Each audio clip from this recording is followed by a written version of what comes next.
ఆ లెక్కలు తేలాలే, ఆస్తుల విలువెంతో కట్టాలి, దానికి తగ్గట్టు అప్పు ఇచ్చే ఫైనాన్స్ సంస్థలను వెతుక్కోవాలి. ఇదంతా ఎప్పటికైతుంది? కన్సల్టెన్సీ నివేదిక ఎప్పుడు వస్తుందని అడిగేటోళ్ళు లేరు, అడిగితే చెప్పేటోళ్ళు కూడా లేరు.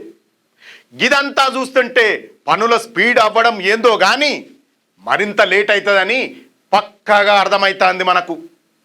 గట్టిగా లొల్లి పెడితే కేంద్రం మీద రాష్ట్రం, రాష్ట్రం మీద కేంద్రం నిందలు వేసుకోనికి సిద్ధంగా ఉన్నారు.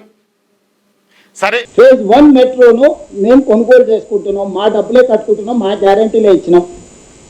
మా కర్మ బాగలేక ఇండియన్ రైల్వే ఫైనాన్స్ కార్పొరేషన్ కేంద్ర ప్రభుత్వ రంగ సంస్థ దగ్గర అప్పు మొత్తం ఒప్పందాలు సంతకాలు పెట్టుకున్నాం. అంతా అయిపోయింది. మేము మా మార్జిన్ మనీ డిపాజిట్ చేసినాం, వాళ్ళు పెట్టిన కండిషన్లను ఒప్పుకున్నాం, అన్ని సంతకాలు పెట్టుకున్నాం, అన్నీ ఉన్నాయి. ఈరోజు చివరి రోజు నిధుల విడుదల. ఈరోజు విడుదల చేస్తావా లేదా కిషన్ రెడ్డి గారు? 5 గంటల వరకు బ్యాంక్ ఉంటుంది. ఇది మొదటిది. ఫేజ్ 2 సంగతి అట్లుంచితే అసలు ఇప్పుడు నడుస్తున్న మొదటి దశ మెట్రో భవిష్యత్ ఏందన్నది సిటీ జనాలకు పెద్ద సస్పెన్స్ థ్రిల్లర్ సినిమాగా మారింది.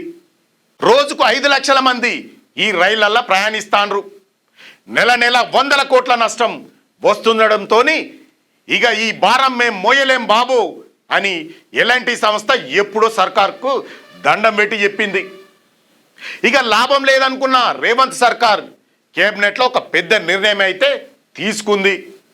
దాదాపు 30,000 కోట్ల ఆస్తులున్న ఈ మెట్రో ప్రాజెక్టును 15,000 కోట్లకు టేక్ ఓవర్ చేసుకునేటట్టు ఎలాంటి యాజమాన్యంతో పక్కాగా ముచ్చట పెట్టుకున్నారు.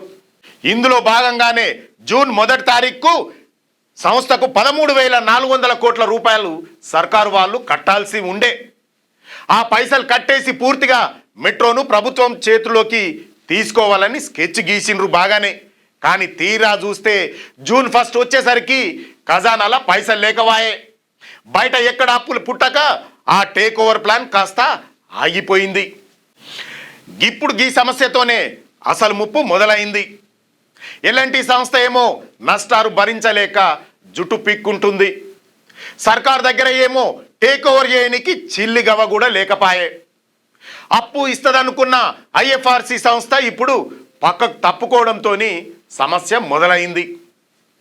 ఎల్ఎన్టీ నుంచి టేక్ ఓవర్ నిర్ణయం తర్వాత ప్రభుత్వం మీద రోజుకు 2.5 కోట్ల రూపాయల భారం పడుతుంది.